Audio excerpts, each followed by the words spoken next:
Ladies and gentlemen, dear friends, good afternoon. We're going to start our session, part of this very rich conference with many presentations, so I'll be short in my introduction.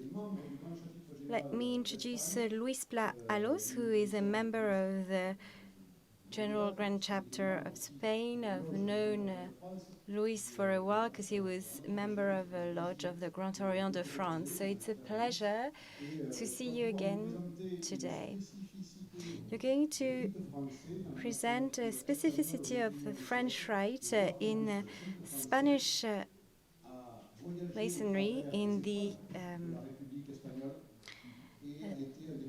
18th century, and how it was a driver in the social structure of the time.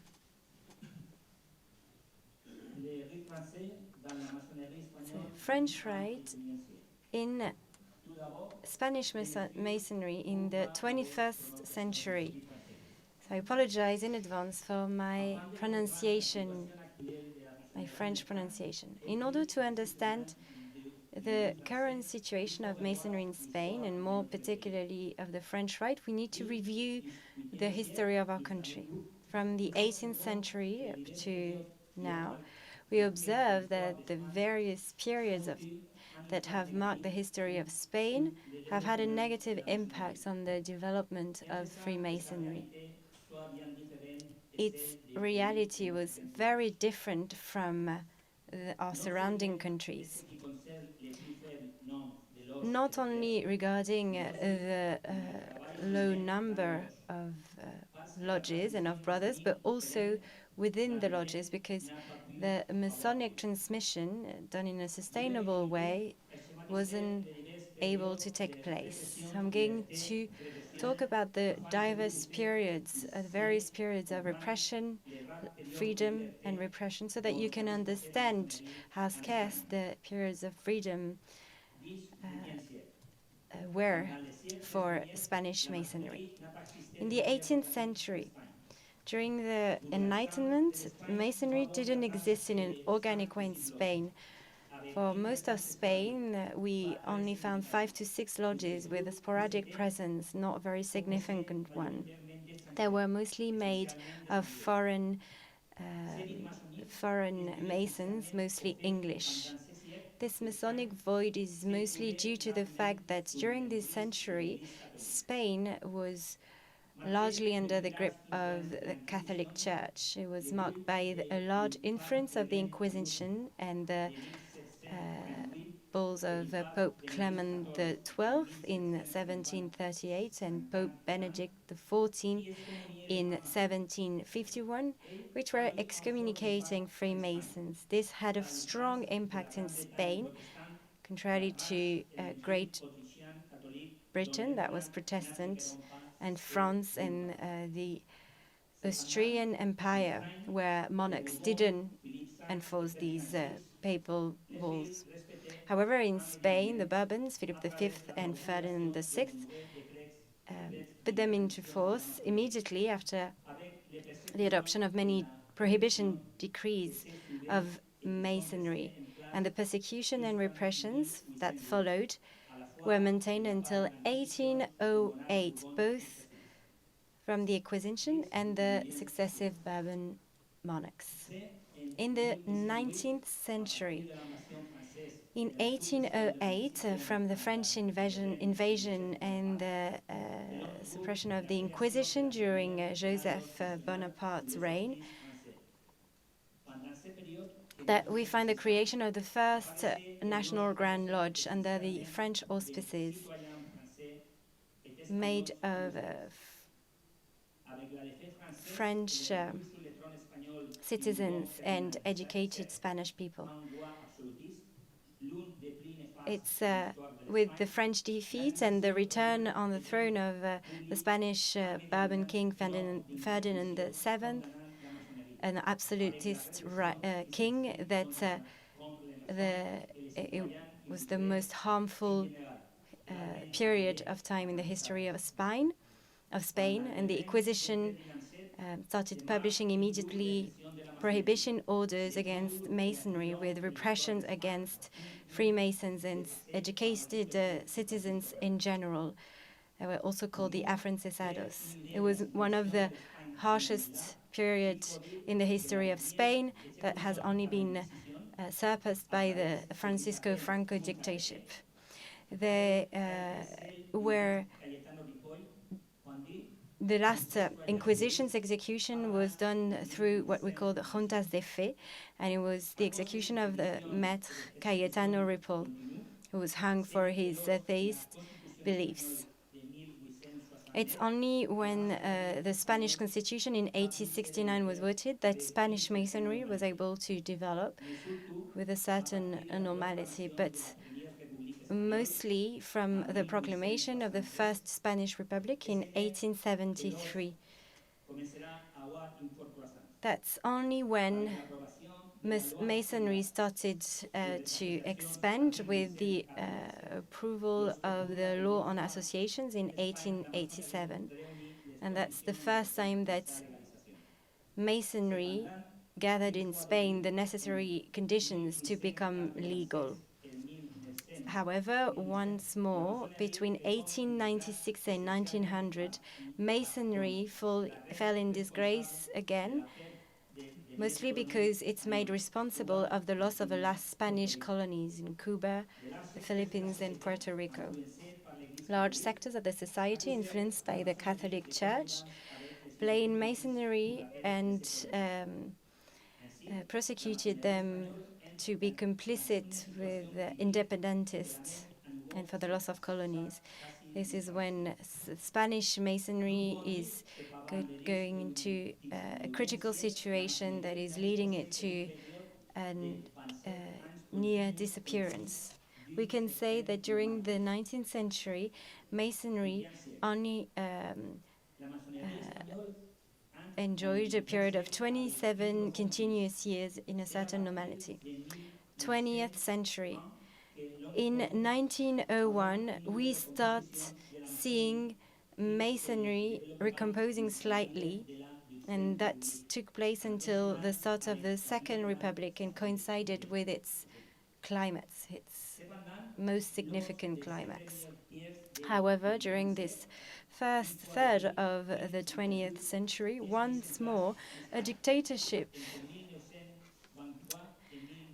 starts in Spain between 1923 and 1930, called Primo de Rivera dictatorship.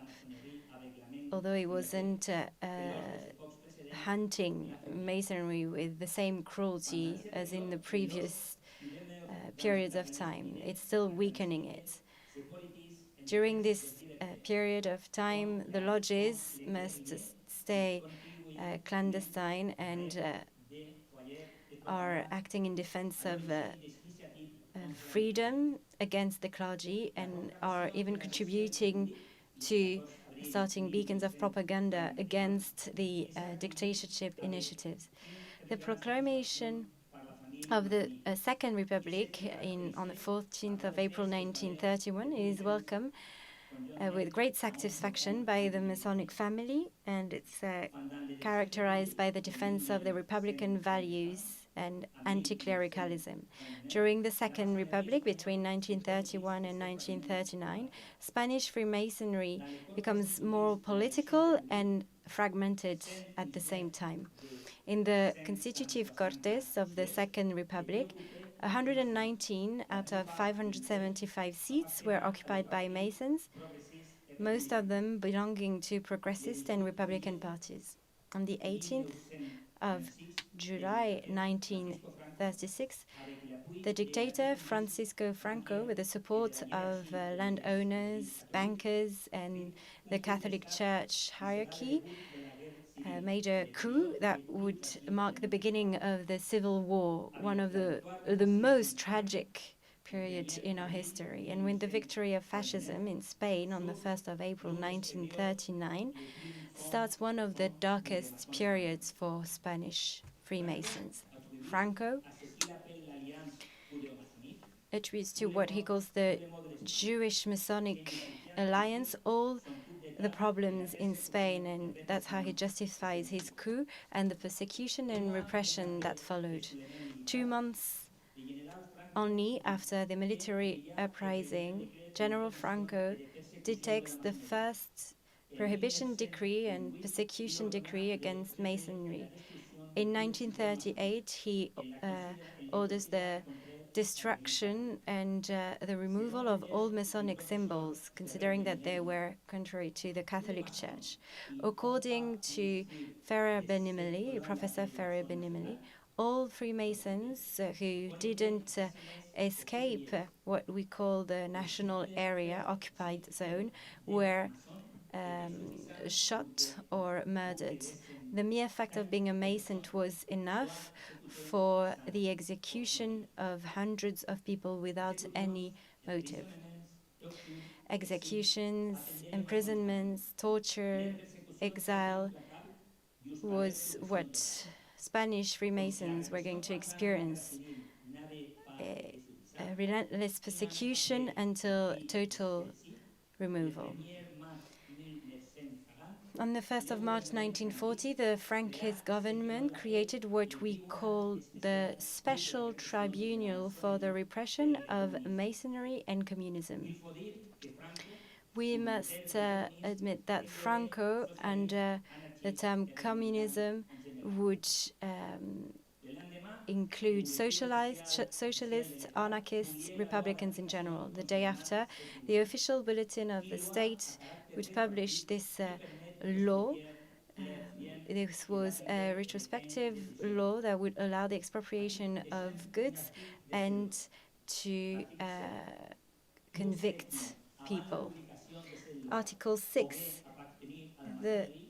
Article 7, those who, before this law having been published, would have belonged to Masonry would be under the obligation of presenting to the government a declaration of retractation in 2 months' time. In practice, they were made to retract publicly and to denounce their other brothers. Of course, old Freemasons couldn't work as civil servants. This repression tribunal of Masonry and communism was active from 1940 to 1963, when it was replaced by the Tribunal of Public Order, a political repression tribunal. There are no exact figures, as in order to justify its repression, Frankism would accuse Freemasons who weren't Masons, but thousands of them were shot, exiled, and hunted. With Frankist dictatorship, it lasted 40 years, Masonry completely disappeared from Spain. The time of grand expansion and influence of the Masonry was probably the one of the last decade of the 19th century and first third of the 20th century until the fall of the Second Republic. It lasted approximately 40 years, and at the time, lodges were committed to the promotion of social progress. There were true training schools for citizens and were allowing citizens from different social classes and ideologies to live together. In the French Rite, there's no trace of it, except in certain lodges in Catalonia. And the major Rite, even exclusive one, was the Écossais Rite, ancient and accepted. As we have seen in Spain, there's no historical continuity and no transmission of Masonry, as it's been the case in our surrounding countries such as France, Belgium, Great Britain, and even Portugal. With the approval of the Spanish Constitution in 1978, we see the arrival of democracy in Spain. However, Masonry only became legal in Spain on the 19th of May 1979, and we had to wait a judicial decree as a resolution of the Ministry of Internal Affairs declared it as being illegal. That's when Masonic obediences started being created. In 1980 was created the Grand Lodge, Spanish Symbolic Grand Lodge. In 1982, the Grand Lodge of Spain and the Spanish Federation of Human Rights were refounded. In 2005 was created the Female Grand Lodge of Spain, and you can see that the Masonic obedience that is the oldest currently in Spain, is only 42 years old. In the 21st century, we see that the reality is still very different from the ones of our surrounding countries. In Spain, the lodges are scarce, and they have rarely been alive for more than 30 continuous years. In the current Masonic landscape, we can see two main blocks. The one made by the Grand Lodge of Spain that depend on the Grand United Lodge of England. That's predominant, and part of its lodges are on the Mediterranean coast and composed by English Masons who work in English. It's the one that the other block is the one represented by what we call the Spanish Masonic space, the EME. It's liberal and adogmatic, and it's bringing together a Spanish Symbolic Grand Lodge, a Human Rights, and the Female Grand Lodge in Spain. So, situation of the French Rite in current Spain. We have the Grand Lodge of Spain, 144 lodges, amongst them 4 lodges working in French Rite. The Spanish Symbolic Grand Lodge, 65 lodges, amongst them 9 lodges work in French Rite. The Human Rite, even lodges, no work in French Rite. The Female Grand Lodge of Spain, 10 lodges, none working in the French Rite. And the Spanish Grand Lodge of the Grand Orient de France, 11 lodges, amongst them 7 lodges work in French Rite. So amongst a total of 260 lodges of obediences, the most representative in Spain, only 20 lodges, 7.69%, work in French Rite. The Grand Capitulo Général de France, Rite Français, was founded in October 2010 under the auspices of the Grand Chapitre Général du Grand Orient de France, Rite Français. Currently, there are 4 sovereign chapters with the brothers of the lodges of the Spanish Symbolic Grand Lodge and the Spanish lodges of the Grand Orient de France. And by analyzing the current Masonic landscape, we can see that the predominant rite is the Écossais rite, ancient and accepted. And in my opinion, it's a problem since most lodges are developing inward-looking, exclusively inward-looking work, and that's even an esoteric one, with a low, not much opening towards the outside. And I'm not questioning that most members of the lodges have a great social awareness, but maybe because the traces of our history are showing it, there's an absence of Masonic transmission. Spanish Masonry only on rare occasions are not working on secularism. This topic is not being debated upon in lodges. Most of the time, the Bible is the book of law in the lodges, but even the Masonic obedience, which are working in defense of secularism, are not debating on it. On the 9th of December, the International Day on Secularism and Freedom of Conscience is not celebrated by the Masonic obediences in Spain, as it's the case in France. An important part of the Spanish Masonry doesn't consider that it's a heritage of the Freemasons who, between the end of the 19th century until the Franco's dictatorship, have defended Republican values, those of the Enlightenment, and who have struggled, combated obscurantism of the Catholic Church. That's when and where the French right is playing a key role. Humanism and the values of liberty, equality, fraternity, solidarity, and secularism that are part of the French right's spirit are more necessary than ever. They must be debated, understood, assimilated, and expressed in the lodges.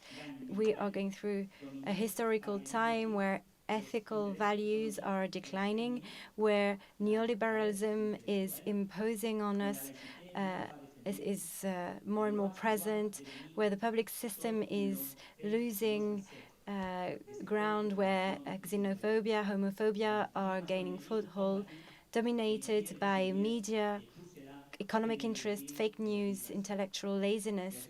Secularism must be defended, and the French right is our best tool for that. French right is not only minor in Spain, but it's also unknown and very often misunderstood. In our current society, our motto of liberty, equality, fraternity is devoid of content, and the French right in the 21st century has the obligation of giving a meaning again to this motto. We must unify what is scattered in this society where the majority lives in an inward-looking way, entrenched behind its position. It's a significant responsibility concerning the dissemination of the French right and of our values. We have observed the weakness, the fragility of Masonry in general in Spain, but it's also up to other Masonic powers in a globalized world to support our work, the work that can be done in our country. Thank you.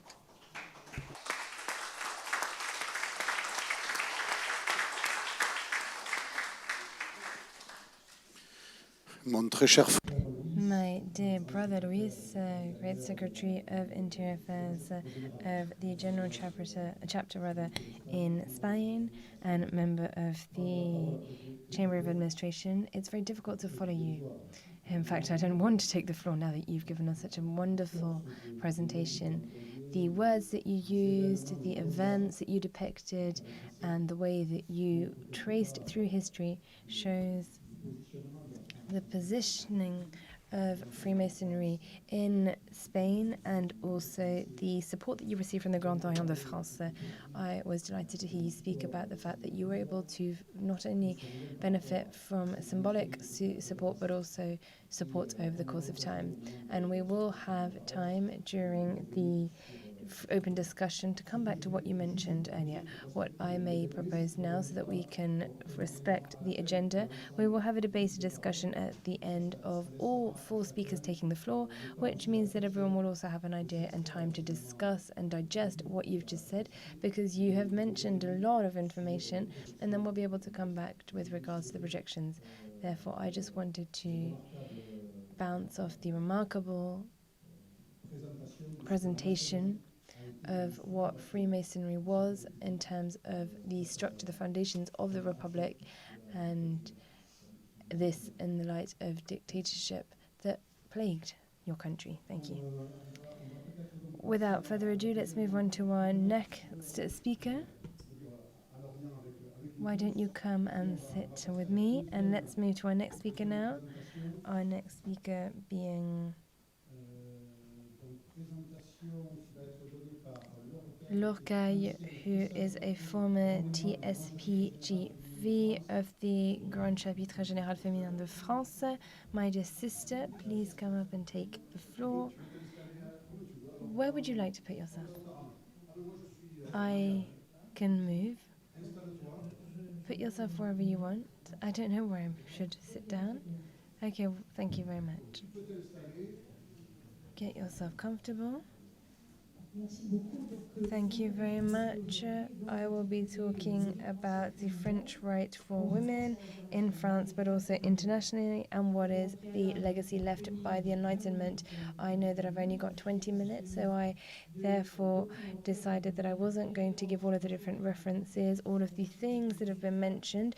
But if you do want to look up anything that I've said, you can obviously do so. And if you want the written version, all of the different paper sources will be made available to you. If we think about a preamble, I'm going to be as quick as possible, but it was very important to underscore that the women's right has lots of different paradoxes that are intertwined. We talk about the presence of women in lodges. Why? Because the founding texts of our day, the French masonry or female masonry, mixed masonry, are things that are oxymorons for a stifling majority of Freemasons. This is why the subject has been so long neglected. All of the different documents are peppered everywhere, and documents are only available in French. What about the paradox when it comes to what do we qualify as French when we talk about the most direct of all of the different rights in 1717? Another paradox is when we look at the French or women right. French right was only in masculine obediences, included in France. However, this was a country that was one of the first and the only countries where women were welcomed in the 18th century as Freemasons. They had the right to go to Masonic lodges. And this means that the different studies that have been consecrated to women in Freemasonry, which have recently been developed, don't envisage the right or the optic of right, and they also don't make the difference between mixed Freemasonry and feminine Masonry. We need to think about gender or the females as one gender, and I think that this is relevant when we think of a symbolic, sociologic, and also political stance. And I think that goes above and beyond just the idea of being a Freemason. Who were the first initiates? If we goes without saying that the first woman was Maria de Rennes, who was heroic, and she was the one who forced heroically in 1842 the doors of the Écossais rights. And actually, let's not forget that she was thrown out very quickly because all of these great free thinkers threatened to exclude her. And when 11 years later, in 1893, she founded Human Rights with Jean Martin, it was 1 century later that the Enlightenment had moved across France with linguistic and cultural flows. I would like to encourage you to read Burke, Jacob, the other pioneers in this domain, as well as Françoise Marion from the Historic Commission of the Feminine Loge in France. If we think about the 18th century, now this is incontestable, you can also say that in the 19th century they saw female masonry that came across all of different countries in Europe, and this is when feminine masonry had completely disappeared in France, Italy, Spain, and I don't need to go into details. But regardless of the type of setup that we had with regards to their initiation to these women in the 19th century, the different lodges, sometimes we had adoptive lodges within mixed lodges or masculine lodges, the different profiles shared by these neo-pioneers were active, both socially, politically, and educationally. However, because of different reasons that need to still be underlined, we can see that there was a complete rupture between this neo-masonry with the French rights, despite the fact that French right was something that had been caricaturally defined as being societal. And maybe we can also speculate that things would have been different if the motion that was presented by Frédéric Desmond in 1867 at the Great Convent, looking at initiating women, and that was adopted as being famous, that then led on to other resolutions being taken 10 years later. But we need to flag all of this up. Why? Because there was a different situation that came at the Loge Manujab in 1809 in Lisbon, and this was recognized by the Grande Loge as being a feminine lodge working within the realms of French right. It was a very short existence. Why? Because the sisters who were invited to take part in the conference, and they were part of the feminine they had to form a feminine lodge because they were not allowed to be part of the masculine lodge, even though this was allowed by the French Rite. What can we say about the French Rite and mixity? It was at the end of the 20th century that two big mixed lodges were created in France, and this to look at the plurality of rites that have been practiced, but also the different choices that have been made to look at French Rite as part of the obediences. We can look at 93, there was the mixed lodge in France, and this in 1982, and then we've got 11 lodges that then saw the light of day later. I can go through other obediences as well if you want. For example, we've got Gola, which was for the Grand Orient, for Latin America rather, also working within the realms of the French Rite. We needed to wait until 2010 for the mother house of the French Rite, the Grand Orient de France, to open its doors to women, not because of generalized mixity, but also because they thought that there was an indifference towards gender for initiation, and also respect of the different principles looking at sovereignty, allowing lodges to decide freely whether they wanted to be masculine or mixed,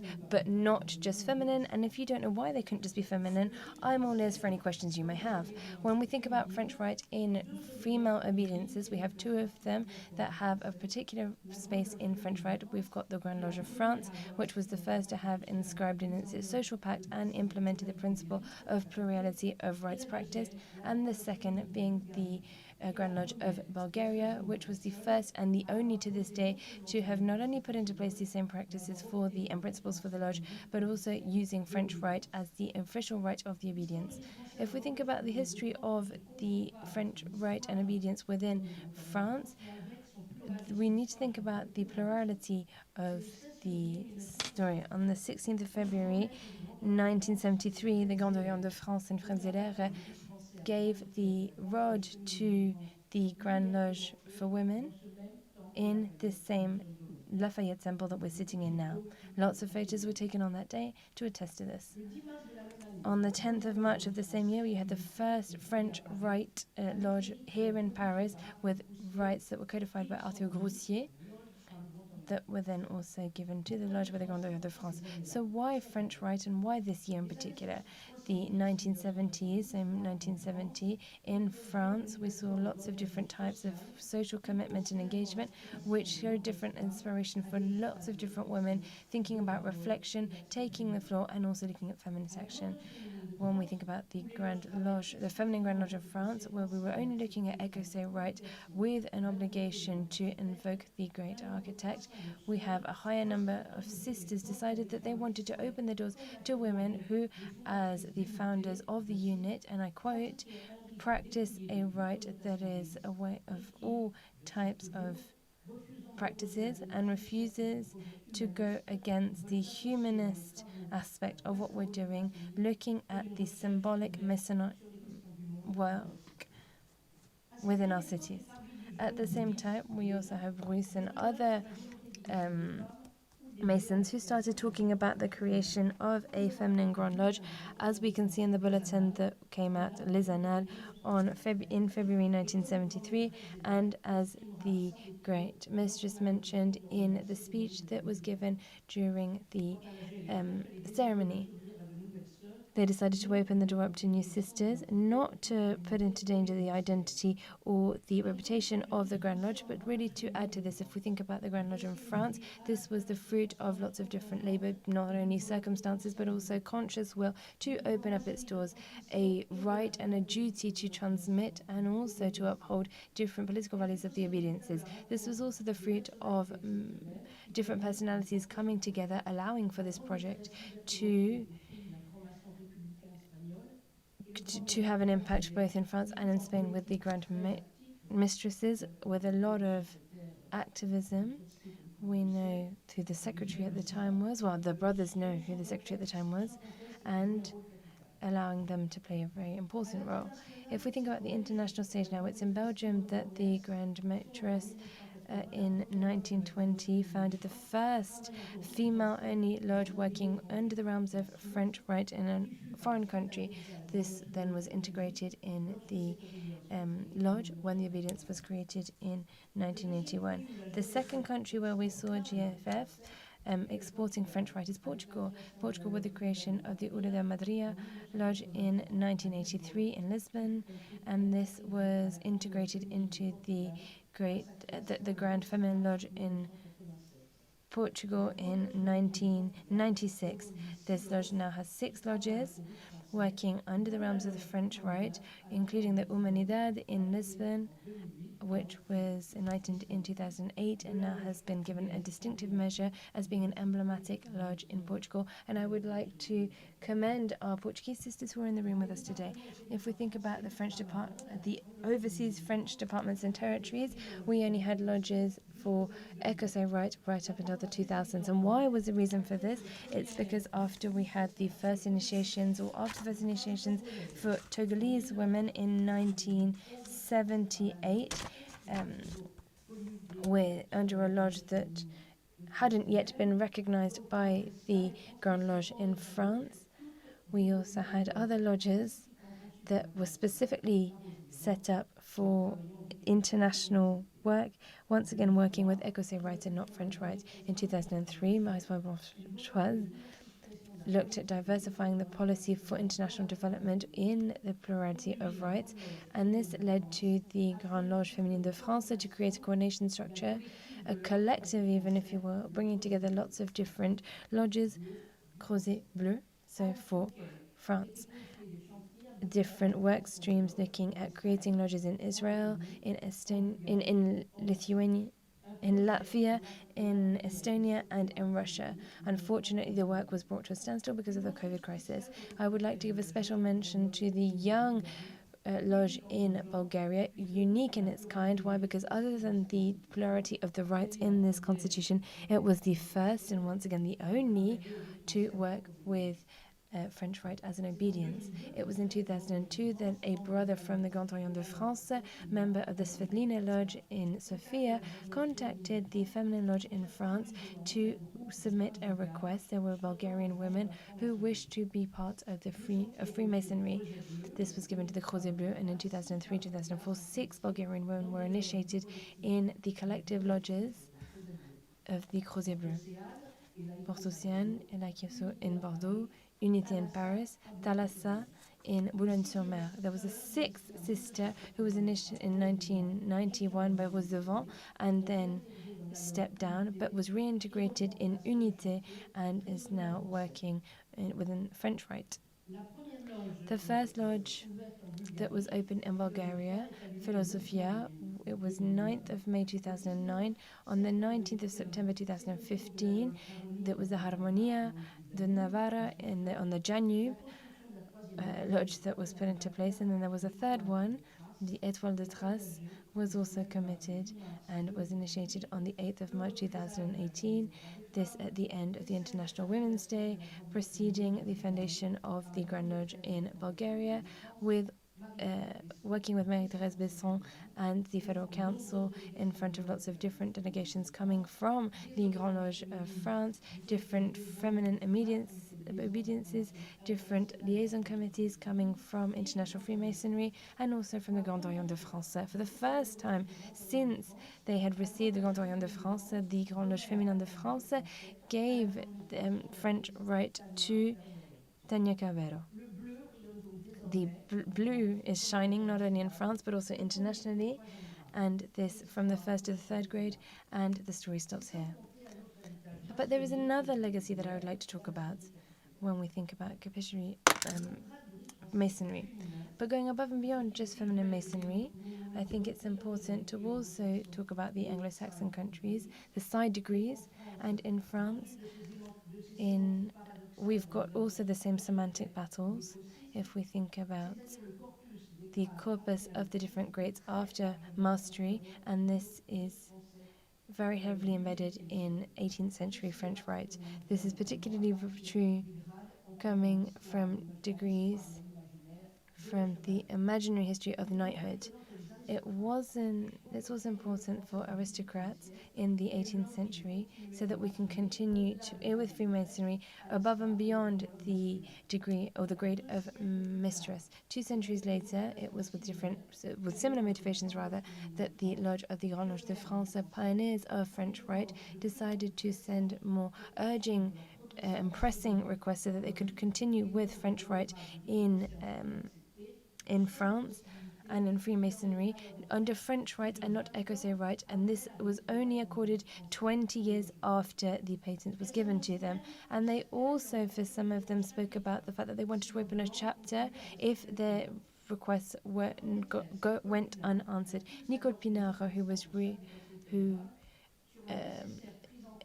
who asked different Freemasons to look at this question, said that we should be continuing with the Masonic revolution in the feminine lodges. In parallel, the idea that the Executive Federal Council of the GCGFF didn't have the competence nor the statute to federate over French Rite was mentioned, and therefore a body should be put in place to guarantee French Rite, and this within the realm of the Grande Féminin Loge de France. Blanche-Albert was also consulted and was favourable to these evolutions, and therefore we had to look at coherence and continuity of pluralism within the GGF. The project was launched. The responsibility was given to Geneviève Tantin-Garrigues, and first great mistress, and herself working in the lodge that was created.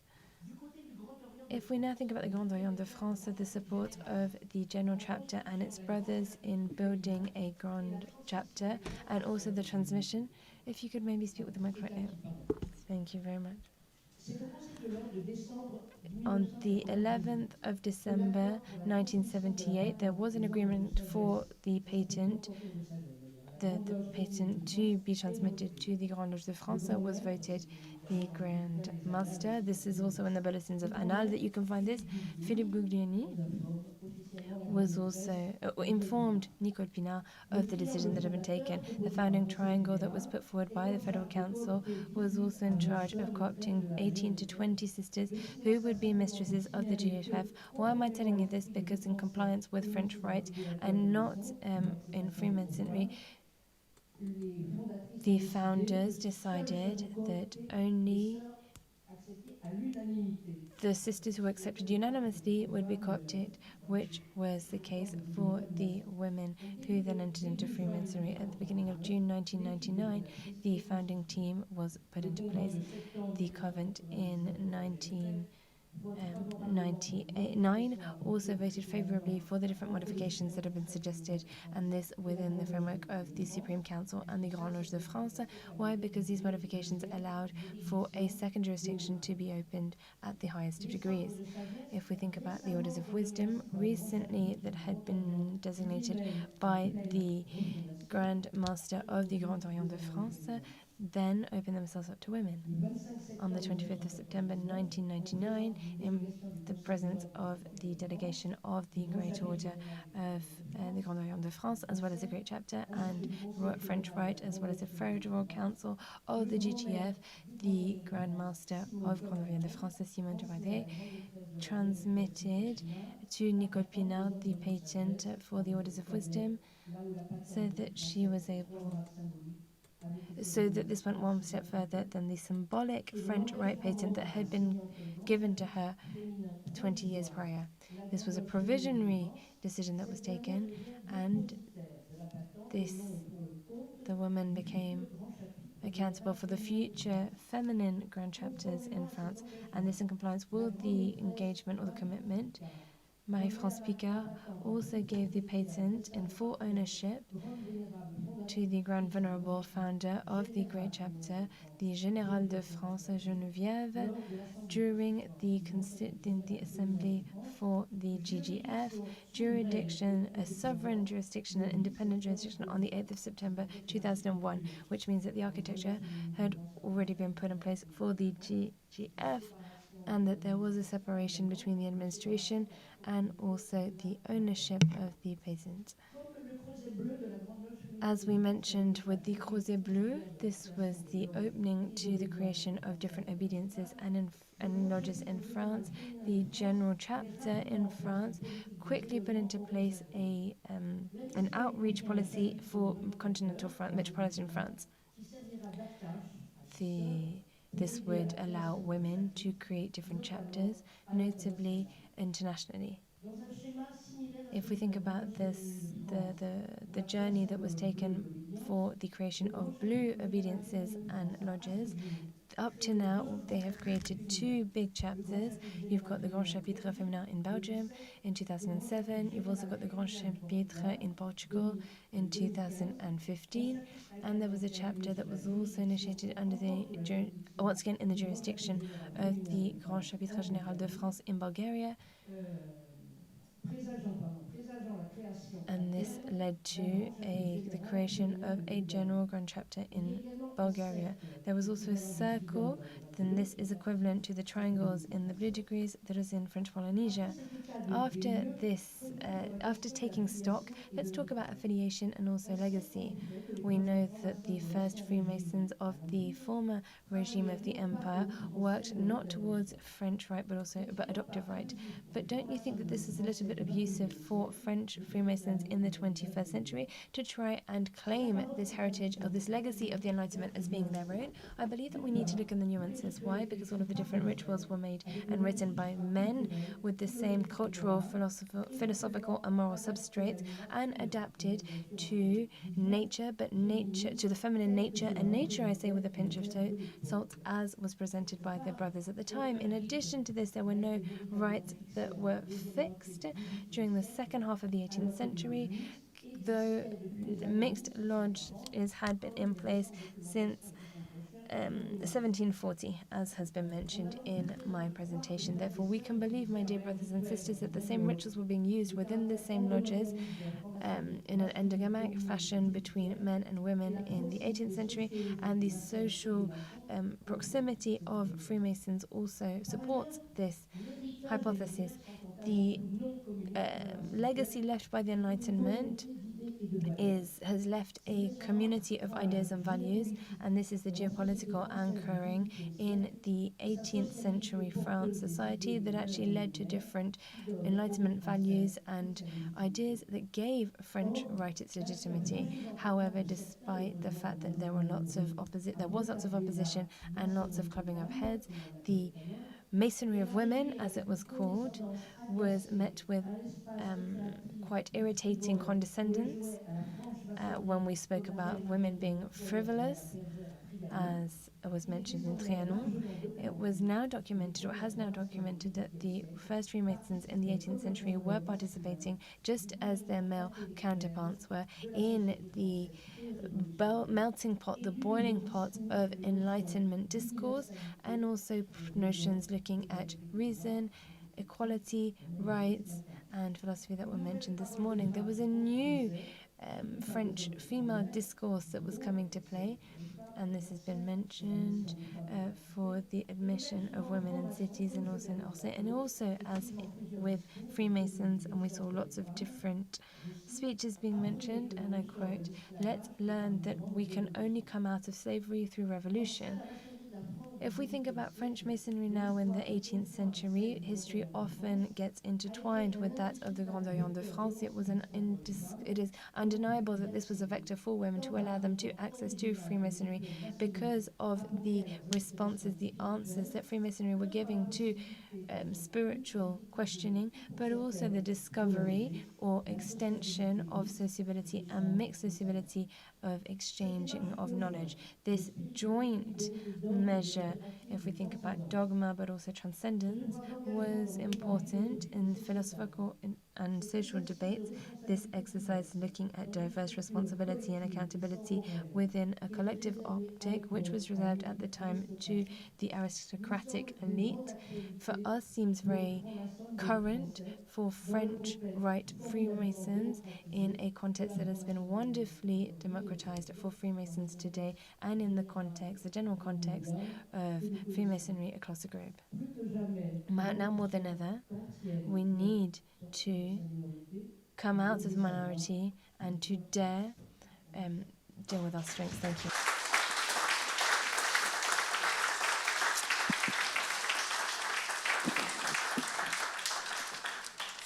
Ma très illustre sœur, Honorable Sister Laure, former TSPGV of the GCGFF.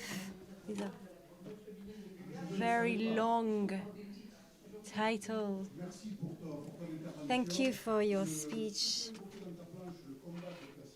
What you have explained, your struggle was different from our brother Louis, but even if the form was different, the ideology was the same. Strong pressures, political pressures to weaken part of the society, Republicans in one hand, women in the other hand. This was dealt with by Freemasonry, and we heard about it this morning in the heritage of the Enlightenment. We will talk about it later, but I'd like to thank you for your speech. First, we will listen to all our speakers and we'll be able to have a discussion at the end of our session. So I'm now going to give the microphone to my brother, Real Lopes. He's going to chair the rest of the session. You can stay on stage if you want, Laure.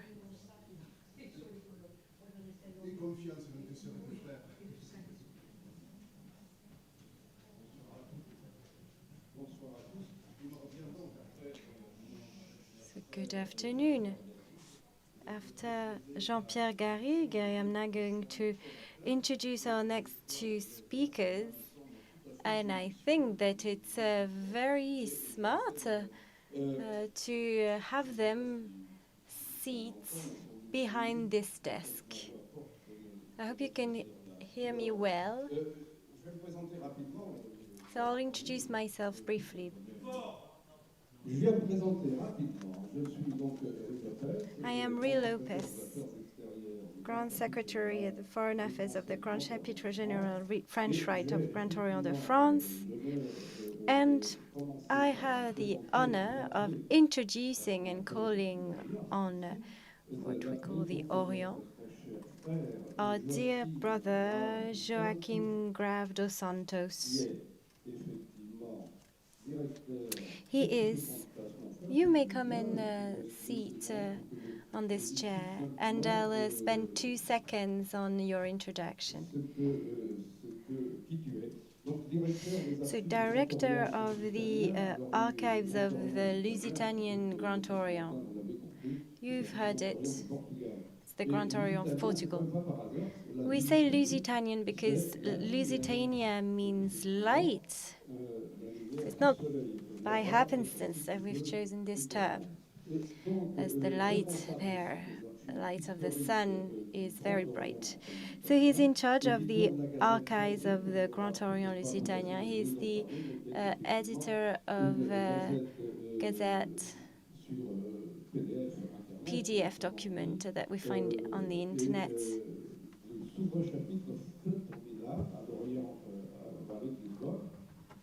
At the Orient of Lisbon. So I'm now giving him the floor so that he can tell us about the influence of French Revolution.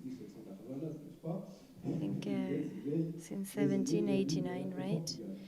So the Enlightenment in Portugal. Bonsoir à tous.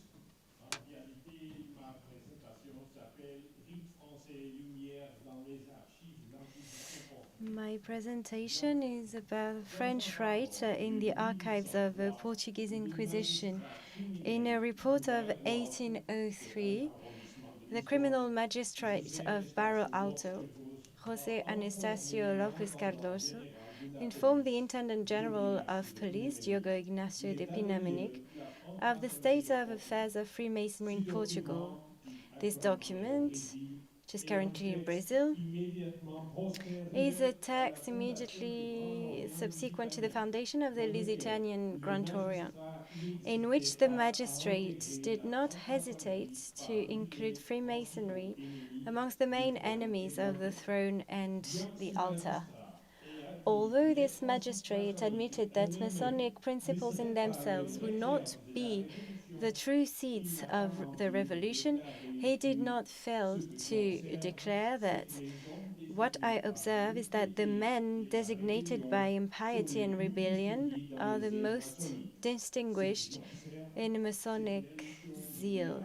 What I observe is that the lessons of Mirabeau, Diderot, Frère, Helvétius, Bolingbroke, and the Marquis of Argens, Dupuy-Volney, and innumerable names of this quality appeal to them and represent their favorite subject of study.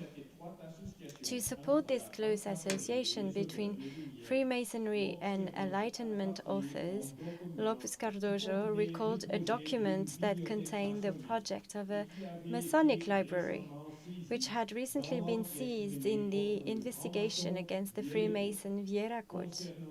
Regarding the latter, he mentioned that the backbone of this library would be forged from the main and godly and revolutionary books. In Portugal, throughout the 18th century, the circulation of books by the main philosophers of the Enlightenment was always censored by the official authorities, but the acquisition of these works often took place through illegal means. In view of the demand, it is not surprising that some booksellers sold banned books using all possible tricks to avoid censorship. In this business, the role of a small group of French booksellers, or booksellers of French origin, must be highlighted. There's still a library in Lisbon that were founded at the time. They were supplied by book smuggling carried out with the complicity of sailors, foreign soldiers living in Portugal, and diplomats.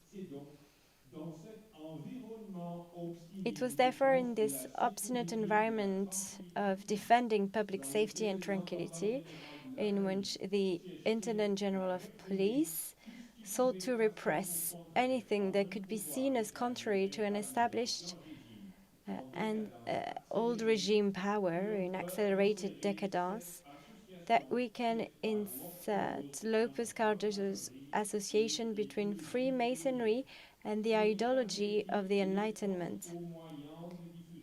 But what were the main means of diffusion, dissemination of Freemasonry in Portugal?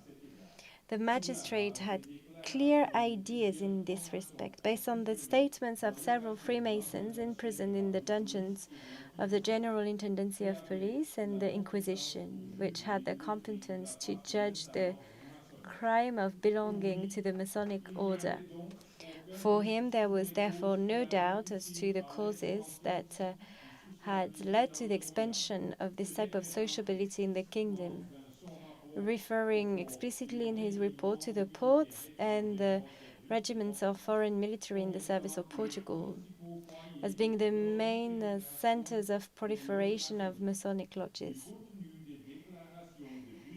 The content of the statements of the several Freemasons which appear in the minutes of the Inquisition reflect that Portuguese Freemasonry, although still composed of few lodges, already had an appreciable level of organization. An example of this is the aforementioned library, which was an important pillar in the structure of the emerging Lusitanian Grand Orient, and which was endowed with a directorate which corresponded with lodges. This did not prevent Masonic activity from taking place in very precarious conditions in the period between the last decade of the 18th century and the first decade of the 19th century. It was during these 20 years or so that a ritual practice of a French style was introduced in Portugal, which gradually became closer to the French rites. However, much information in this regard is present in the statements made by Freemasons in the proceedings of the Tribunal of the Holy Office, giving an idea of the evolution of the Masonic ceremonial practice by the Portuguese lodges in this period. The presence in Portugal of several French Freemasons was also noted in this ritual practice, with a more or less important participation in the process of forming Portuguese Freemasonry, which had begun to emerge some years earlier on the island of Madeira. In the second half of the 18th century, the port of Funchal was an important outpost on the Atlantic sea routes, and therefore there was a great influx of ships. In order to govern this colony in 1767, a new Captain General, João Antonio de Sá Pereira, he was the Prime Minister of the Marquis de Pombal at the time, took his functions in a port where sailors of different nationalities flocked. IDs circulated easily, and it was therefore up to the Captain General to act against this import of forbidden currents of thought, which he did with diligence. Following a denunciation, the General Captain issued on the 6th of November 1770 a warrant against Ars de Ornelas Frajao, clerk of the customs office in Funchal, and his wife was also questioned. She has declared that the engineer sergeant major François d'Alincourt and the French Barthélemy Andrieux were Freemasons. François d'Alincourt was a military engineer, and there is evidence of his presence in Portugal from 1761 and in Madeira from 1768. As for the artillery lieutenant Barthélemy Andrieux de Voulois, there is little information before his arrest. The persecution of Governor Sá Pereira did not extinguish Freemasonry in Madeira, which continued to grow, attracting members of the more educated classes on the island. Concerning the international relations of these early Madeiran lodges, the French physician Jean-Joseph d'Orgigny declared in 1792 to the Lisbon Inquisition that the oldest had obtained patents from the Grand Lodge of France, of which the Prince of Clermont was then Grand Master. D'Orgigny also stated that this lodge was dedicated to Saint Louis, and we can therefore assume that François d'Alincourt held a charter patent, true or false, from the first Grand Lodge of France. However, it is highly probable that this Masonic activity developed independently of the French and English Grand Lodges for about 20 years, to the point of extending to Lisbon. It was therefore in 1791 that the authorities became aware of this situation through the statements made by the secular clerk Don André de Moraes Sarmento, who was denounced to the Holy Office as being the central element of the Masonic group in Lisbon. Don André's confession led to a large wave of arrests, both in Madeira and Lisbon, and the statements made by the detainees are extremely important for the details of the Masonic ceremonial practice in Portugal at the time. In general, the statements made to the Holy Office by the Masons in prison are quite concordant, describing in detail the decorations of the room in which the meetings took place. These included images of the sun, moon, stars, and death, with the chair and table of the worshipful on a stage and under a canopy. On this table, a sword, an open Bible in the Gospel of St. John, a square and a compass, and 3 lights arranged in a triangle. On the floor of the room, Solomon's temple was drawn with chalk.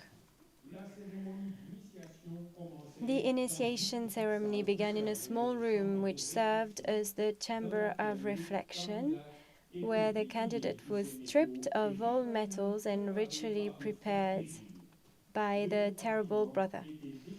This compartment was decorated with black sheets and a skull accompanied by 2 large bones. After the candidate had been blindfolded, his right knee and his left shoulder and chest were uncovered. A slipper was put on him and a rope was passed around his neck. He was taken to the room where the reception was located. There he was taken on a journey and dangers were announced to him. After circling 3 times around the tracing board, the blindfold was removed, pointing the members of the lodge with their swords in his direction. The new brother was again subjected to the blood test, after which he took his oath by placing his right hand on the sword and the Gospel of Saint John, which were on the table of the worshipful master. The ceremony concluded with the transmission of the secrets of the degree, the presentation of an apron and 2 pairs of white gloves, and an explanation of the symbols on the lodge board.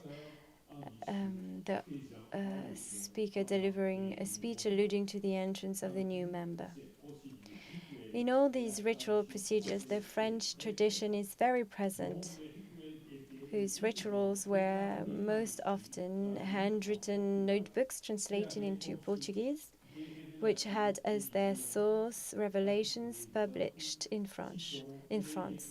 As an example, let us quote the statements of Francisco Moreira de Sá, who in 1792 referred to the Inquisition that the Freemasons of Lisbon were governed by the French delegation in 1745, the Order of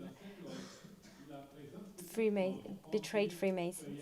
In this lodge, the presence of some French members can be identified. However, another factor contributed decisively to this Franchisation of Portuguese Freemasonry. This was the presence in Lisbon of French military regiments in the service of Portugal. By virtue of treaties with Spain, Portugal participated in the anti-revolutionary coalition that declared war on the French Republic in 1793, having participated in the Roussillon campaign, which ended in a military disaster. The invasion of Spanish territory by the French armies imposed on Madrid the Peace of Basel, celebrated in the absence of Portugal, which remained at war with the young Republic. This gave rise to a complex set of pressures with concentrations of Spanish troops along the Portuguese border. In order for Portugal to resist a possible Spanish or French invasion, London sent troops to our country in 1797. This corps of about 6,000 men included several regiments composed of French royalist emigrants. These troops remained in Portugal with varying numbers until 1800. In the archives of the Inquisition, we find statements attesting to the presence of soldiers from these French regiments in Portuguese lodges. There are also Portuguese Freemasons who have declared that they were initiated in the military lodges of these regiments. Motivated by the revolution, there was also some years before an immigration of French people to Portugal. It was precisely at this time that 2 members of the French high aristocracy arrived in Lisbon, both Freemasons, and one of them very important in the Grand Orient de France. This was none other than Anne-Charles Sigismond, Marquis de Royan, Duc de Châtillon, Duc de Pinay, Duc de Montmorency, Luxembourg, who had been general administrator of this Masonic obedience. Montmorency, Luxembourg made 2 visits to Lisbon, the first from the summer of 1790 to May 1793, and the second from 1795 until his death in 1803. François-Henri de Franctot, Duke of Coigny, military man and former squire of Louis XVI, also a Freemason and also a member of the Saint Jean de Montmorency, Luxembourg, emigrated to Lisbon and held the position of Captain General of the Portuguese Army. Although there is no evidence of any Masonic activity from Montmorency, Luxembourg, or Coigny in Portugal, their Masonic status was in the public domain and naturally known to the authorities. However, as happened to several members of the aristocracy denounced to the Holy Office, the authorities did not concern themselves with those who would obviously never be enemies of either the throne or the altar. This shows the strictly political motivation of the persecutions carried out against the Freemasons in this period, being the Inquisition being an accomplice of the repressive apparatus of the state. Some of the Freemasons arrested by the Holy Office in order to protect themselves boasted in their statements that they were in good relations with members of the high aristocracy who also belonged to the order. And it's in this context that certain references to Montmorency, Luxembourg can be found in the trials of the Inquisition. For example, Francisca Camoes Neto mentioned that knowing by hearsay that the Duke of Luxembourg was a Freemason, he had performed his signs during a meeting with him, and the Duke had answered him with a sign which showed that he belonged to a higher hierarchy.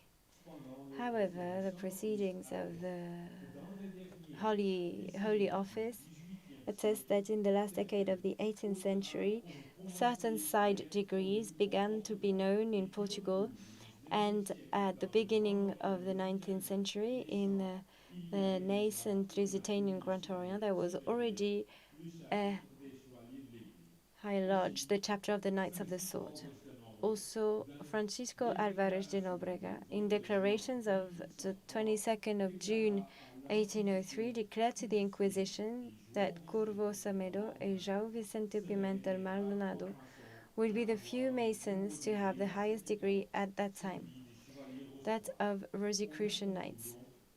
It is therefore concluded that from 1803 onwards, there were Masons in Portugal decorated with all the high degrees of the French Rite.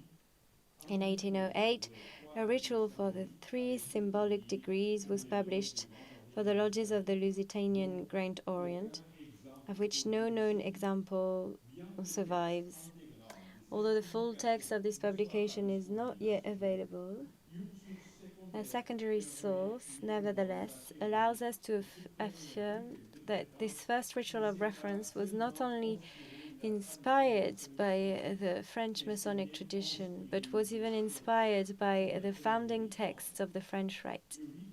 Eurico Aguiar Cruz saw in the 50s of the 20th century, when Freemasonry was clandestine in Portugal, a copy of this first ritual, having transcribed some parts which are valuable in determining its source. Comparing these extracts from the first ritual of reference of the Lusitanian Grand Orient with the French rituals of the time, becomes clear that it was inspired by the ritual practiced in the Grand Orient de France, which was published under the title The Regulator of the Mason, since all these extracts correspond to translations of this document. It can therefore be concluded that in Portugal, during the last decade of the 18th century and the first decade of the 19th century, a Masonic sociability developed, supported by ritual practice in the French style, which attracted people fascinated by the culture of the Enlightenment. This nascent Portuguese Freemasonry was regarded with great suspicion by the General Intendant of Police, which was extremely well informed about Masonic activities and which had in the Holy Office an effective accomplice in the repression of new ideas. These persecutions were essentially political, in defense of an old regime situation, in accelerated decline due to its inability to keep up with the dynamics of social change imposed by a changing world. It was in this context that the French Rite was established in Portugal between 1803 and 1804, constituting itself as an aggregating element of the ritual practice of the Lusitanian Grand Orient, very concerned with the cultural training of its members, even going so far as to found a library. In this sense, we can consider that in Portugal, this Masonic culture of French origin, mostly, was another factor that favored the diffusion of the Enlightenment ideas, which contributed to the development of a public opinion where a liberal conscience formed itself. Thank you for your attention.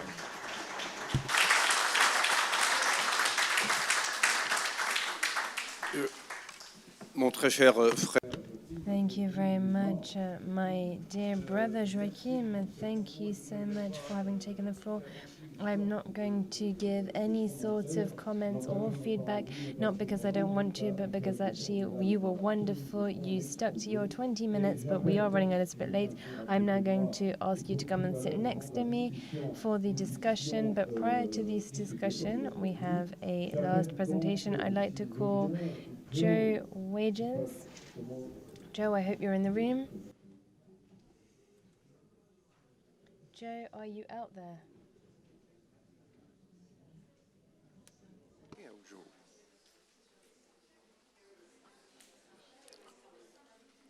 please.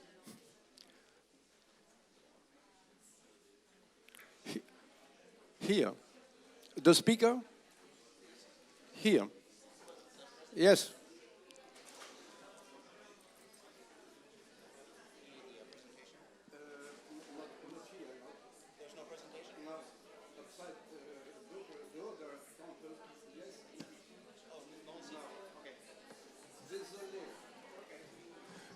Je laisse donc prendre place. Just a couple of minutes so that Joe can get settled in. Our next speaker, I'm going to be speaking in French and I'm counting on the interpreters to tell him what I will be saying in English. Therefore, Joe Wages, is that how we say it? Wonderful. Joe is going to be talking about the calm before the storm, the French Rite in Saint-Domingue. He will be talking about the calm before the storm, the French Rite in Saint-Domingue, and we are still talking about the Enlightenment. If you want, you can talk with us. Merci beaucoup, mon frère. Thank you very much, my brother. So this will be a longer article later. So this is an extracted version, a bit of a smaller presentation for an introduction for a book. Louder? I can do that. Okay. So this paper is entitled The Calm Before the Storm, the French Rite in Saint-Domingue. Shrouded in the obscurity of time lies an enigma. Where exactly did the Scottish Rite craft ritual come from, and why was it created? The answer to these questions cannot be found within the pages of the rituals themselves and must be placed in their historical context. To fully answer these questions, one is confronted with a massive and immediate obstacle, however.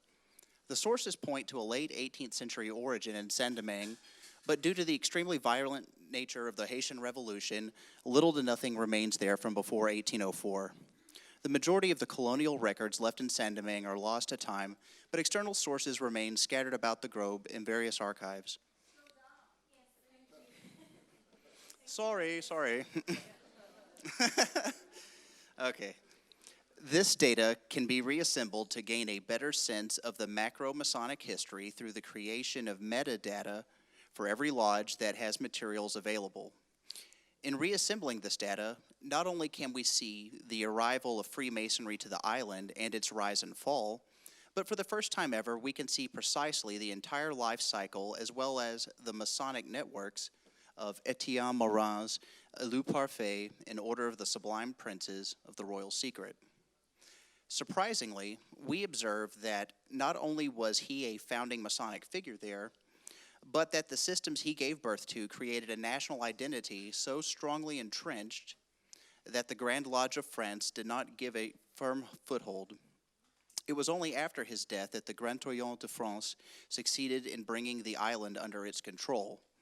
These sovereign aspirations were a taste of things to come.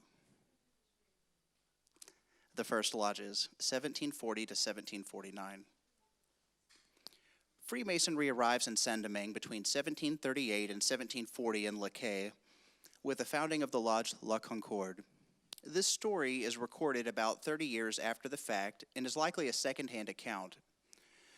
Thankfully, it is remarked that it was established by English Masons from Jamaica. A search of the English records reveals that the only lodge active at that time was St. John's Lodge, later called the Mother Lodge in Kingston, founded April 14, 1739, by the Premier Grand Lodge of England. Some 20 months later, a state of war existed between England and France, with the War of Austrian Succession beginning in earnest on December 16, 1740, and ending October 18, 1748. It's within a 20-month window that La Concorde is born into existence. The state of war brought direct English and French Masonic collaboration to an end, or so it seemed. Mercantilism practiced in England and France dictated that their colonial possessions were strictly prohibited to engage in commerce only within the spheres of their respective nations. Clearly, this was a policy that existed in principle, yet in reality, the lines were blurred and the protocols of necessity dictated a different policy. We see evidence of this firsthand in the founding of La Concorde. Its location is key to the relationship between it and Kingston. Both cities are major producers and exporters of sugar for their respective colonies. Le Caille lies at the southwestern tip of Saint-Domingue and is far from the heavily trafficked shipping lanes on the northern coast of the island. Strategically, it lies due east of Kingston, providing an ideal location for direct unsanctioned commerce. Masonic membership was the means of facilitating such a relationship. Freemasonry was spread across the globe utilizing the seas, the highways of the 18th century, by bringing together merchants, landowners, ship's captains, local government, and the military under a common association that at times transcended nationalism. Nearly every major port city in both English and French colonial possessions had a lodge.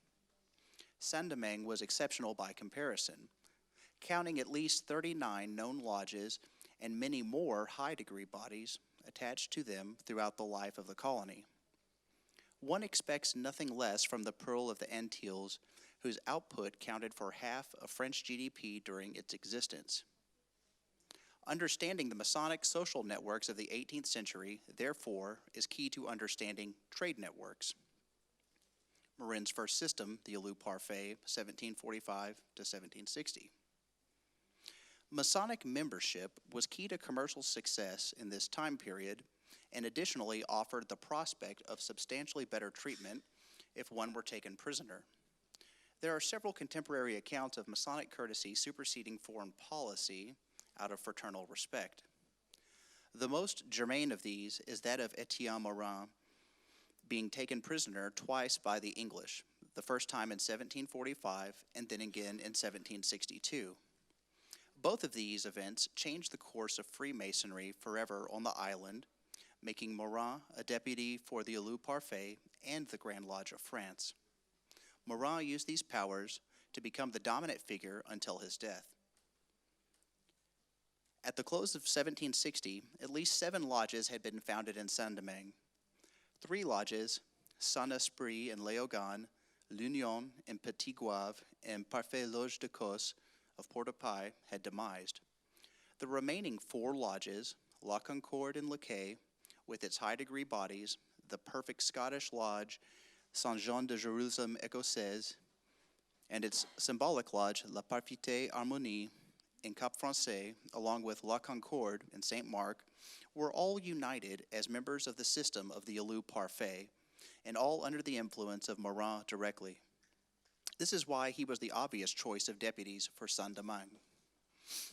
Morin, Grand Inspector of the Grand Lodge of France, 1761 to 1765. By 1761, Marat was in Paris and became deputy of the Grand Lodge on August 27, 1761. A close examination of the powers ascribed to him are instructive in determining precisely what were the limitations on these powers and privileges in comparison to what occurred.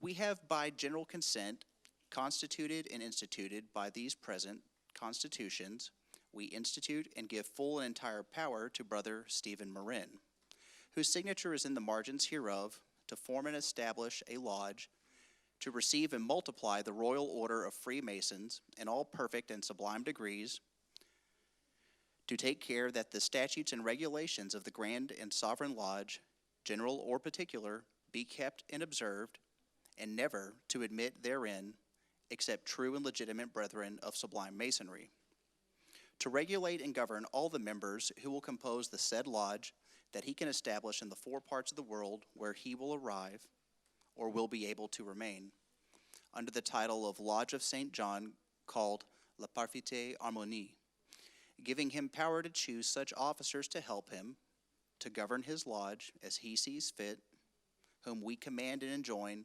to obey and respect him. Ordain and command all masters of regular lodges, of whatever dignity they may be, cast upon the surface of the earth and seas.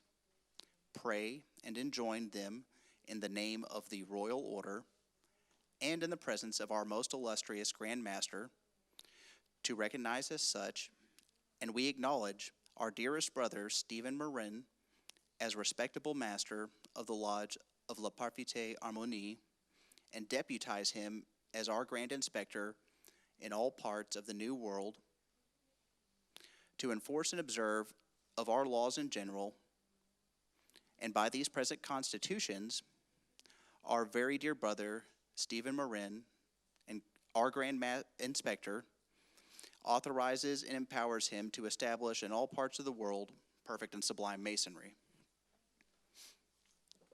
At the end of 1765, Marat was in Jamaica, and he had mostly completed his original mission, yet more lodges were created. The net result is that his influence had been watered down, with the exception of the number of lodges. There were now 11 lodges on the island. 4 of them, Les Frères Réunis in Caille, thank you, much better, La Concorde in Saint Marc, La Parfaite Harmonie in Port-au-Prince, and Parfaite Union in Port-au-Prince, were aligned with Marat. He had temporarily failed in the north of the island, and the lodges there were aligned with the oldest Saint Jean de Jerusalem Écossaise, who was still operating under its Alou Parfait constitution. Subordinate to these were its daughters, Parfaite Harmonie in Cap Français, along with its own daughter, La Troite Union in Gros Morne, and La Double Alliance in Fort Dauphin. L'Amitié Indissoluble of Léogane had directly contacted the Grand Lodge to alleviate itself from destruction. Unaffiliated with either side were Le Choix des Hommes in Jacmel and Edouard Stewart of Cap Français, but the latter was considered clandestine and about to vanish. The following year brought even more change and conflict with it. Conflict with Brother Martin, 1766. From the Grand Lodge's perspective, Marat had succeeded in gaining at lodges, but had yet to achieve its conquest of the island. More troublesome, however, is that it had direct evidence from his own hand that he is now also claiming deputy powers from the Grand Lodge of England. He also claims to have sole authority over the degrees of Grand Elect, Perfect Master, and Sublime Mason, Knight of the East, Prince Mason from him. In addition, he had made at least 2 deputies, Bertrand Berthommeau of St. Mark, Martin Barendog for Laquais, and had given a constitution to François Ignace de Villiers de Chambre in Port-au-Prince to establish a lodge of perfection in Brest, France, well outside of his theater of operation. Most alarming of these was that he was creating entirely new bodies of lodges, as evidenced by the member list in Laquais from 1765.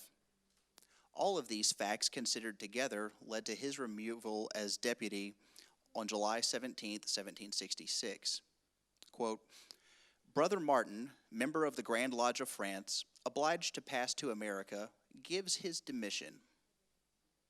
To reward his zeal and labor, the Grand Lodge gives him the patent of Inspector of Lodges in America and revokes the powers allegedly given in the same capacity to Brother Marin, given that the latter responds badly to the confirmation of the Grand Lodge. Martin arrives unannounced in Saint-Domingue on business, visiting all three lodges in Rite Français, and finding them all to be irregular as they were not constituted by the Grand Lodge. The Lodge Edouard Stewart is reconstituted as La Vérité in 1767 to the horror of the lodges on the island, as its original constitution was under Charles Edward Stewart. In comparison to Morin, he can scarcely be considered to be a grand deputy. Morin lives partially in Port-au-Prince and has influence everywhere on the island through his network of deputies. Martin, in contrast, resides very briefly in Rite Français and returns quickly to France, initiating a row. He fractures the foundation laid by Morin, isolating La Vérité in the north and L'Amitié indissoluble in the south, who are now surrounded by hostile lodges. This isolation steels their resolve in correcting this sorely perceived error. The Order of the Sublime Princes of the Royal Secret, 1767 to 1775. Morin likely did not intend to build a high degree system outside the sphere of the Grand Lodge of France, but rather within it, and went to great lengths to inform them precisely what he was doing in order to bring the lodges of Saint-Domingue under their control. His decision to pursue a path towards local sovereignty was one born of necessity. First, because it was the Grand Lodge who abandoned him and not the other way around. And second, because as the Grand Lodge's labors were at slumber, their administrative powers had devolved down to the local bodies to maintain order. From his perspective, he had constantly been at labor propagating the high degree since 1745, and his vision of a Masonically unified Saint-Domingue had mostly come to fruition. The historical record shows no clear separation between his work for the Alos Parfaite and his work for the Grand Lodge, and appears instead to be a continuous string of actions. By extension, his actions were a continuity of his original task, spreading the high degrees in general and Scottish Masonry in particular, albeit in slightly augmented forms from the original. Moreover, he appears to be creating a unifying system that unites both French and English Masons. In March 1765, Morin is with Franken in Kingston, and by that December, Franken will be in New York attending the christening of Johanna Love with his future wife. In between these months, they will work out a plan of action to utilize Morin's English powers and establish an arm of the same system in the English colonial possessions. When Franken departed for New York, he likely had a deputy patent copied after Morin's, had commissioned a new seal and counter seal for his use in the Order of the Royal Secret, and was traveling with a freshly translated copy of at least the Grand Elect Perfect and Sublime Master degree. His mission was to establish a Lodge of Perfection in New York, which he achieved on December 20th, 1767, and returned hurriedly to Jamaica by April of 1769. To avoid debtor's prison, Franken had fled New York with his pregnant wife, and his personal effects were auctioned, appearing in the local newspaper as a gentleman absconding from his debts. Morin dies in 1771, and in the absence of their founder, the order continues to expand. Saint Jean de Jerusalem Écossaise established the Fond-de-Nègre Lodge, Le Frère Choisi, on May 10th, 1773. This lodge will hold out until November 11th, 1783, before affiliating with the Grande Loge Provinciale. The high degrees worked by this lodge are retained in the archives of the Grand Lodge of Sweden, and the bound Caille contains 2 sets of rituals used in the lodge with identical degrees. The second set of degrees appear to be the rituals of the Order of the Royal Secret in use at the time of the lodge's founding in 1773. The first set appears to be reworked versions of the second, made sometime after the lodge affiliated with the Grande Loge Provinciale. Noticeably, these altered forms have the Scottish degree substituted altogether with heavy revisions to the Knights of the East and also Princes of Jerusalem text. Nowhere to be found are references to a sovereign council, and most significantly, the privileges of the Princes of Jerusalem are nowhere to be found in the latter versions. At odds were the provisions that the Princes of Jerusalem are the chiefs of Masonry, and they judge sovereignly all the affairs which relate to it, and have a right to annul, revoke, or cancel all that is done in lodge, abrasive or contrary to the regulations. These privileges, in context to the history, were likely necessary to assert the order's dominance in light of competition from lodges aligned only with the Grand Lodge. These same powers were codified by Franken in the English arm of the order, appearing in the 1771 Franken manuscripts in Article 29 of the Constitution of 1762. Though he limited their jurisdiction from symbolic lodges to lodges of perfection and councils of the Knights of the East. By 1775, the Grand Lodge had begun to return the tide. The Provincial Grand Lodge, a force of stability, 1776 to 1789. The death of Morin ultimately had an effect on the order, as the foundations of their entire structure were built on his powers. But they by no means suffered from a lack of administration and continued growing and expanding in his absence. His passing, as well as that of the Grand Master of the Grand Lodge of France, Louis Comte de Clermont, in 1771, made reconciliation in Saint-Domingue possible. Louis-Philippe II, Duc de Chartres, succeeded as Grand Master, and at once the Grand Lodge arose from its slumber. The birth of the Grand Orient de France in 1773 from the ashes of the former signified a change in direction. This, coupled with the loss of Morin, led to a softening of hearts and a desire to be affiliated with the reformed Grand Lodge. The principal means of achieving this was the closure of the Council of the Sublime Princes, seated at Port-au-Prince, which occurred in 1774. It was not until 1785 before all the lodges of the Order of the Royal Secret were constituted by the Grand Orient.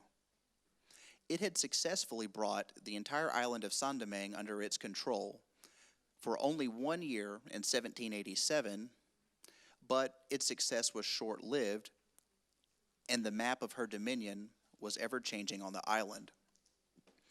The French Revolution began on July 14, 1789, with the storming of the Bastille, destabilizing the mother country and her colonies. This same year, ancient Masonry arrived on the island with a constitution of Réunion des Cœurs Franco-Américains in the capital city of Port-au-Prince on December 18th by the Grand Lodge of Pennsylvania at the insistence of Pierre Le Barbier du Plessis, their Grand Secretary. Revolutionary Chaos, 1789 to 1799. The revolution, whose motto was liberty, equality, and the rights of man, rang hollow in the ears of the enslaved, whose sweat, blood, and tears fertilized the soil of the island. The first article of the Declaration of Rights of Man stated that men are born free and remain free, equal in rights, yet they remained everywhere in bondage, not as men, but as chattel property. Gathered together in the rain and darkness at Bois Cayman on August 14, 1791, slaves led by Dutty Bookman performed a voodoo ritual and made a pact with each other to break their chains and burn their plantations to the ground. Within a week, the entire northern department of the colony was in flames. Some 4,000 whites had been slaughtered, and over 1,000 plantations had been razed. The survivors organized into militias and proceeded to massacre over 15,000 blacks in reprisal, but they were simply outnumbered 10 to 1 and driven back to Cap Français. By January of 1792, over one-third of the colony had been sacked. France sent 6,000 troops and a new governor, Léger Félicité Sontenax, to restore order. A genocidal civil war had begun and showed no signs of stopping. We have no way of knowing for certain if lodges met during this period, but if the late history of the revolution is any indication, they persisted where possible in large cities. But that said, there are no Masonic records for Saint-Domingue from 1789 to 1797. Thousands of displaced citizens boarded ships, fleeing to America as refugees for their safety, having lost everything. Creoles in the Southern Department invited the British to come and occupy the island, believing that they would preserve the institution of slavery after it was abolished by Sontenax on August 29, 1793. The landowners felt betrayed by their own government. Arriving in May of 1794, the British occupation was largely ineffective, as they were too few in number and utterly decimated by yellow fever. Spain briefly entered the conflict from their half of the island and met with a similar fate. Forces led by Toussaint Louverture and André Rigaud checked the British advance and kept them largely isolated to Port-au-Prince, leading to their evacuation in May 1798 and a formal agreement to withdraw all British forces from Saint-Domingue, signed by Colonel Thomas Maitland and Louverture on August 31st that same year. By the end of the year, all British forces had withdrawn to Jamaica, counting nearly 100,000 casualties. The revolution began to cool as the rebel leaders now turned inward and fought amongst themselves for control, with Louverture emerging as the victor. Slowly, lodges began to emerge in this relative peace, returning to normal operation. The Grand Lodge of Pennsylvania, 1801 to 1804.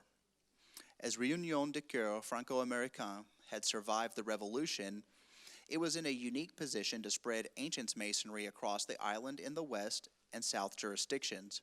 Being aligned with Les Frères Réunis and La Concorde, these lodges were reconstituted number 88, Les Frères Réunis, and number 89, La Concorde, by the Grand Lodge of Pennsylvania on May 4th, 1801. The island began to stabilize through 1801 under the leadership of Louverture, and the Grand Lodge founded number 95, La Humilité, in Anse-Saveau on December 6, 1802, before constituting the Provincial Grand Lodge of Saint-Domingue 3 days later in Port-au-Prince on December 9th. Louverture expanded his power over the whole island, conquering the Spanish portion and abolishing slavery. Returning, he issued a constitution declaring the island sovereign from France, provoking the wrath of Napoleon, who sent General Leclerc to put down the revolution in 1802. Louverture is tricked into signing a truce, but is instead imprisoned and sent back to France, where he dies in his cell. Initially, Jean-Jacques Dessalines succeeds Louverture and fights for the French, but turns on them after learning of the plan to reinstitute slavery in Martinique. The French face a final onslaught from the rebel forces and are utterly decimated by disease and fierce fighting, claiming Leclerc himself. Progression of the rituals, 1740 to 1804. Regrettably, there are no surviving examples of Saint-Domingue symbolic degrees from 1740 to 1744. The earliest lodges were aligned with the Alos Parfaite of Bordeaux, itself attached to the symbolic lodge, L'Anglais, chartered by English and Irish Masons in 1732. It used the same ritual as England, given that all minutes for the lodge are in English until Comte de Clermont becomes the grand substitute for the Grand Master in 1744. In Saint-Domingue, however, the perfect Scottish lodges were attached to St. John's lodges that already existed, making it impossible to say with any certainty what ritual was used in their lodges, absent definitive proof. As Saint-Domingue lodges had received constitutions from several Masonic authorities, a variety of symbolic degrees were conferred over the lifetime of the colony. There were 4 grand lodges chartering symbolic lodges from 1744 through 1804, each with its own unique ritual.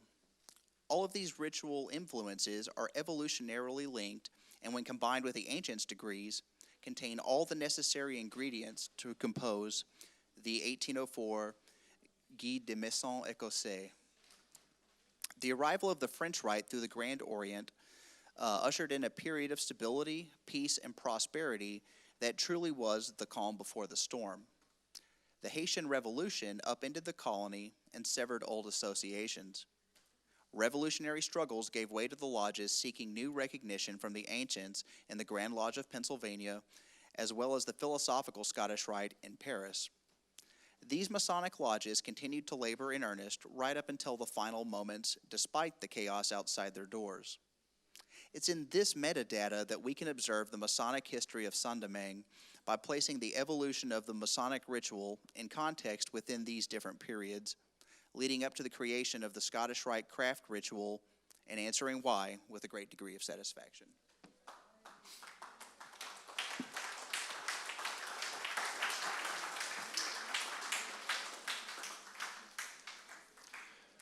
Thank you so much, dear brother Joe. Joseph Wage, 32e degré du rite écossais, ancien. Joseph J, 32 degree of the ancient and accepted Scottish Rite, member in Dallas of the Society of Philalettes, and 3 research lodges in Texas, Michigan, and Missouri.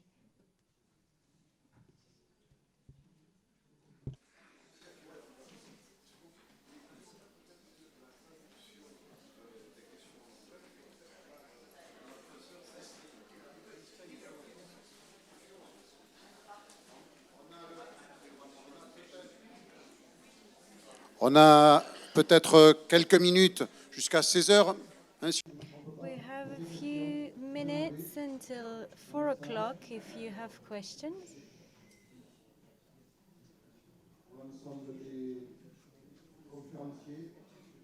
If you have questions for our speakers.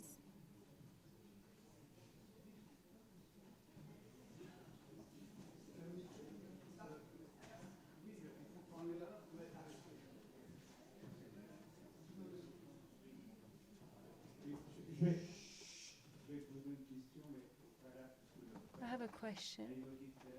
But since our brother mentioned the Frankism period, almost 60 years ago, Delgado, a brother, was killed by Franco, and we forgot that. We are forgetting it. So what has become of the Spanish Grand Orient in exile?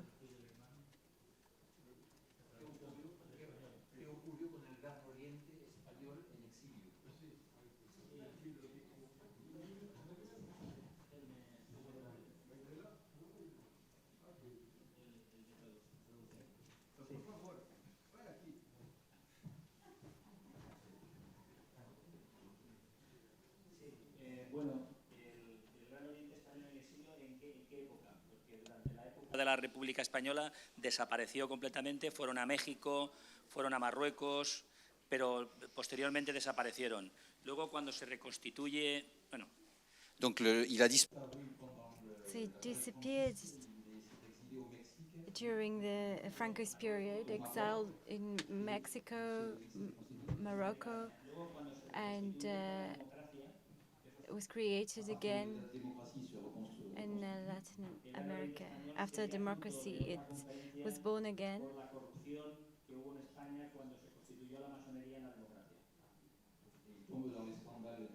And then they're part of corruption scandals when democracy started in Spain. Thank you. Another question?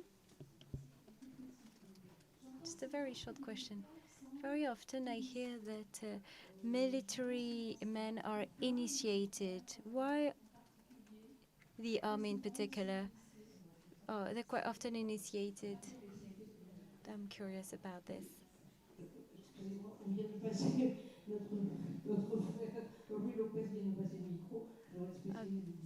Apparently being handed the microphone, and maybe an expert of the army, I don't know. But the origin of Masonry in the 18th century, of course, lodges were roaming and frequented by the army. So the question was maybe on the issue of... No, that was the right answer, of course, yes. Sure. Yes, the army was disseminating, spreading Freemasonry. Same for female Freemasonry as well. It is true, during Napoleon's invasions, usually it was merchants were spreading Freemasonry, including in France. And Napoleon troops were counting amongst them many officers, military, and they were part of the Grand Orient de France. Another question? It's actually not a question, but just to add on the ritual that we have on banquets. It's, again, a military ritual. As we know, when we're making a toast, what do we say? I need to remember it, but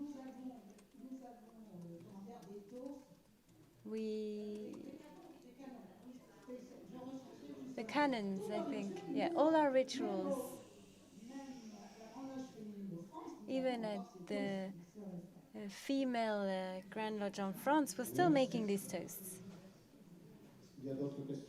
Other questions? Vous avez évoqué la répression. You talked about repression. The Portuguese brothers were victims of repression, beginning of the 19th century, end of the 18th century. So I don't know if what happened to these brothers who were arrested and who revealed the Masonic practices? Were they convicted? What was their sentence? At the time, Masonry wasn't a civil crime in Portugal, it was a religious crime. And so the Inquisition at the time wasn't like the one 50 years ago. We weren't burning people for being unholy. There were more spiritual sanctions. The people convicted were imprisoned in religious facilities. They had to purge their sins, and there were hefty fines as well, because the Inquisition was also a profitable way of making money. Sanctions were not very high, and so they know that nothing serious was going to happen to them as Freemasons. But the problem is that they were not just persecuted to be Freemasons, but often they were suspected of being Jacobites, revolutionary. They were blamed for importing ideas from France. That was more serious, and they could be imprisoned for much longer. It's very different from 50 years before, when the Inquisition would burn people. And torture was part of the process as well. Thank you. Cécile? Right. Alors, je pose en français ou en anglais? Vous êtes tous français, la plupart ici. Alors, on va traduire pour Joe après. Non, je vous laisse... Oh, okay, Joe. So, my question was, you really mentioned the importance of the Scottish Rite in Saint-Domingue, and also of the French Rite. But what I would like to understand is if there was a specificity of the French Rite in Saint-Domingue. Did you feel there was really a specificity before independence, in fact, before 1802, right? Yes, and this is one of the things that was unfortunately extracted from the paper. As best we can tell, the first French Rite ritual that we know of used in Saint-Domingue was the Lodge Amis Réunis in Port-de-Paix, the Bonsignor rituals. I've discovered that it's actually a perfect copy of the corps complete of the Grand Lodge of France from 1769. So this is the first ritual. It's the antecedent in Pierre Moyer's book on the French Rite that comes right before. And then 1786, we actually have the French Rite proper in Rite Français and La Vérité. The lodge is basically the beachhead for the Grand, or for the, I guess the Grand Lodge at this point, but then the Grand Orient. They get the ritual in 1788, and this is in the Dazadarski text. Also in 1787, the Rite Écossais Philosophique, they make their ritual off the French Rite ritual and make their mother lodge in Saint-Domingue and Jacmel. And this lodge also is important because it's the last one of the Order of the Royal Secret. So what we see is, from roughly about 1774 on, it's all French Rite. We have the Revolution, and then when lodges start changing allegiances, in the Northern District is the only lodge with French Rite lodges remaining. There's a few in the South and the West districts, but mainly it's all the Ancients lodges. And so what we see, kind of like with the reign of Christophe and Dessalines, you've got two separate compartments. In the North, you have the French Rite, and in the South and the West, you have the Ancients and also the Rite Écossais Philosophique. Thank you. Can you translate, Cecilia, a little bit? Ça a été traduit dans les écouteurs. Hein. There was translation in the headsets. Another question?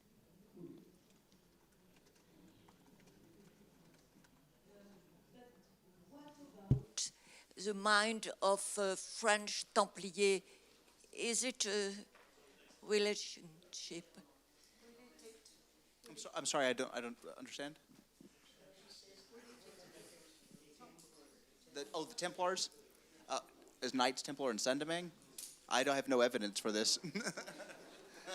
Non, pas de référence. Voilà. On n'en a pas plus en France non plus. Hein. Mais bon, est-ce qu'il y a d'autres... Any other question? Non. No? Very well. If there are no more questions, then we would like to thank our panel for their presentations. The theme of the session was the development of French Rite. They have all answered in their own way. There were specific issues on rituals, others on a deep commitment at the social level. You may question them during the break. Thank you very much to all of you for your participation. We may applaud them.